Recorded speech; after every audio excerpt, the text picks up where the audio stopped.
आज प्रदेश के मुखिया शिवराज सिंह चौहान सागर पहुंचे, जहां उन्होंने सागर के हिस्से में घोषणाओं का सागर भर दिया। उन्होंने 535 करोड़ की लागत के 13 विकास कार्यों की घोषणा की।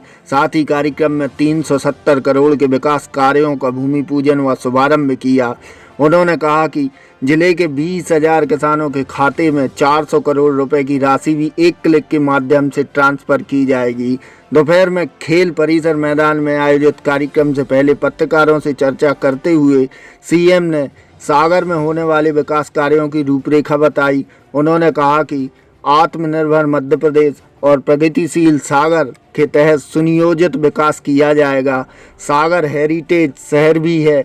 यहाँ की धरोहरों को संभालने का काम भी स्मार्ट सिटी व नगर निगम द्वारा चल रहे कार्यों में किया जाएगा। घरों की डिजिटल नंबरिंग होगी। सी लाउंज पर खर्च होंगे 47 करोड़। सीएम शिवराज सिंह चौहान ने सभा स्थल पर 370 करोड़ के विकास कार्यों का भूमि पूजन किया। 10 करोड़ 92 लाख की लागत से सिटी स्टेडियम का पुनर्विकास, 10 करोड़ 10 लाख की लागत से खेल परिसर का पुनर्विकास किया जाएगा। इसके साथ ही पुराने आरटीओ कैंपस का पुनर्विकास व इंक्यूबेशन सेंटर पर 12 करोड़ 75 लाख रुपए खर्च किए जाएंगे। इंक्यूबेशन सेंटर का प्रबंधन 3 करोड़ 75 लाख से किया जाएगा। जीआईएस तकनीक पर आधारित प्रॉपर्टी टैक्स का सर्वे होगा। घरों की डिजिटल नंबरिंग की जाएगी और सी लाउंज के निर्माण पर 47 करोड़ रुपए खर्च किए जाएंगे।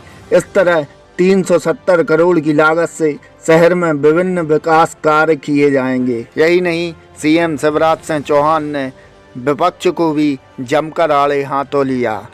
सागर से प्रभांशु गर्ग के साथ शौर्या न्यूज, आपकी आवाज।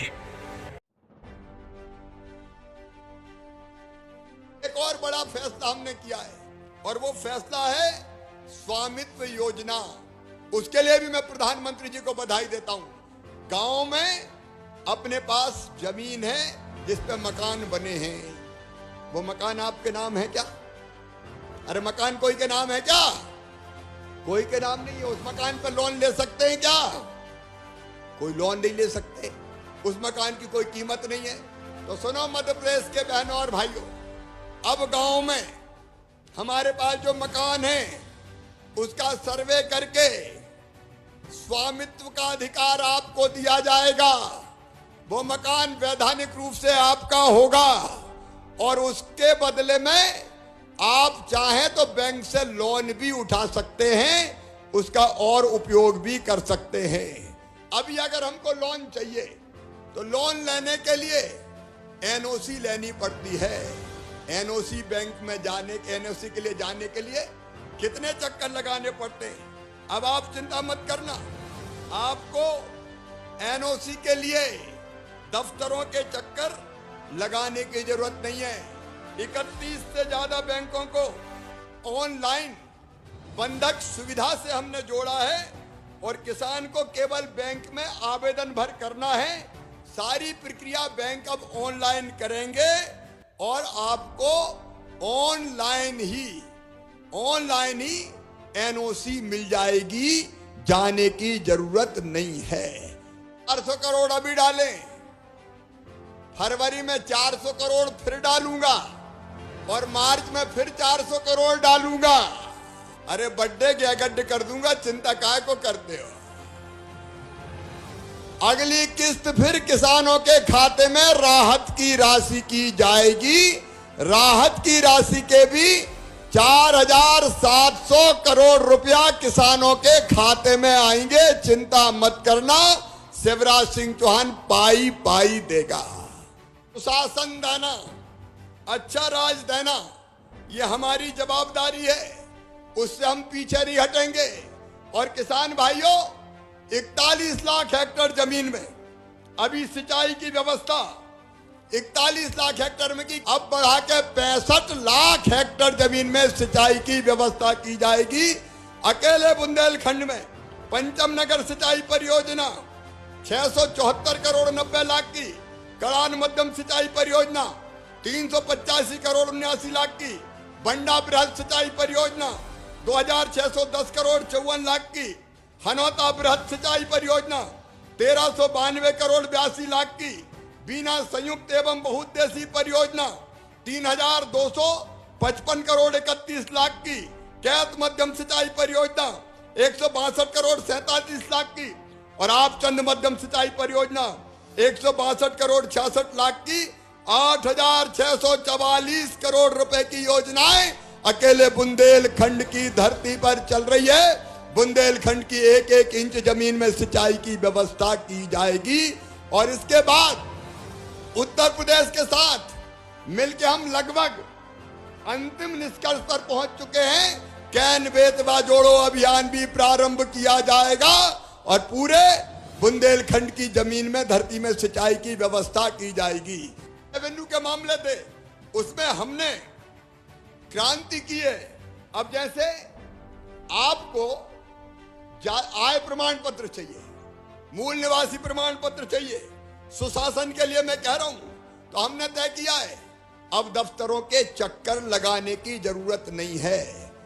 आय प्रमाण पत्र, मूल निवासी प्रमाण पत्र, खसरे की नकल, खतौनी की नकल अब आप मोबाइल से प्राप्त कर सकते हैं। कैसे?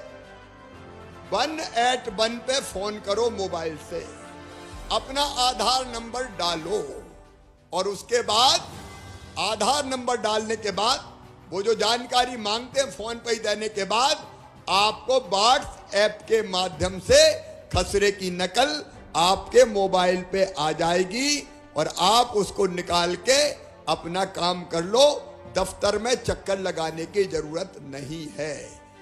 ऐसे ही आय प्रमाण पत्र, ऐसे ही मूल निवासी प्रमाण पत्र, इसके बारे में हम व्यवस्था कर रहे हैं।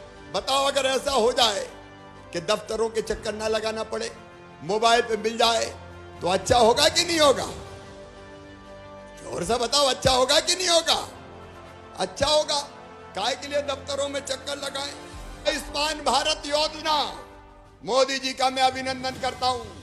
आधी राशि वो देते हैं, आधी राशि सरकार मिलाएगी।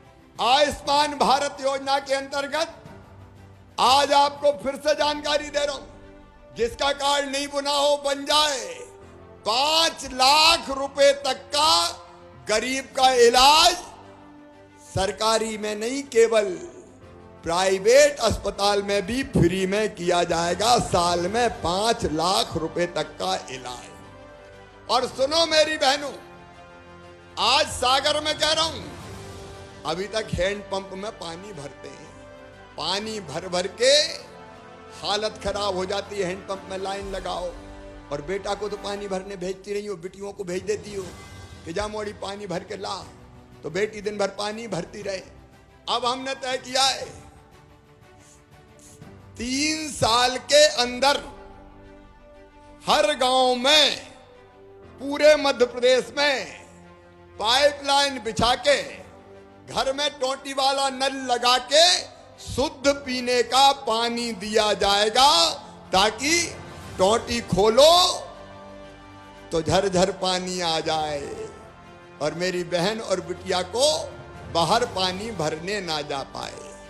मध्य प्रदेश के मुख्यमंत्री के नाते पूरी जिम्मेदारी के साथ कहता हूं, वो तीनों किसान कानून किसानों के हित में है।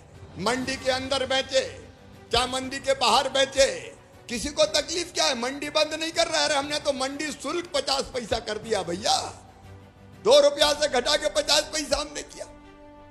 अंदर बेचे चाहे बाहर बेचे, स्वतंत्रता दी। क्या बुराई है इसमें? क्या बिगड़ रहा है? अगर कोई किसान और व्यापारी, कोई किसान और कंपनी वाला समझौता करके बोने के समय कि जब फसल आएगी तो इस रेट पे खरीदेंगे और किसान को पूरता है, अगर रेट तय करके कॉन्ट्रैक्ट फार्मिंग करता है, किसी को दिक्कत क्या है? और तीसरी बात, पहले बहुत कम स्टॉक लिमिट थी कि इससे ज्यादा नहीं खरीद सकता कोई व्यापारी, तो कीमतें कई बार गिर जाती थी, बिकता ही नहीं था।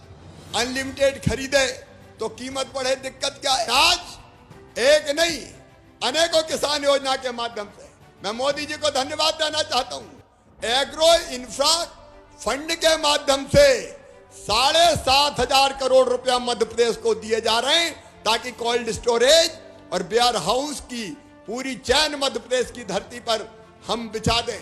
किसानों के उत्पादक संगठन बनाए जा रहे हैं ताकि अकेला किसान नहीं, किसानों का समूह चीजें बेचे और ठीक दाम प्राप्त कर सके।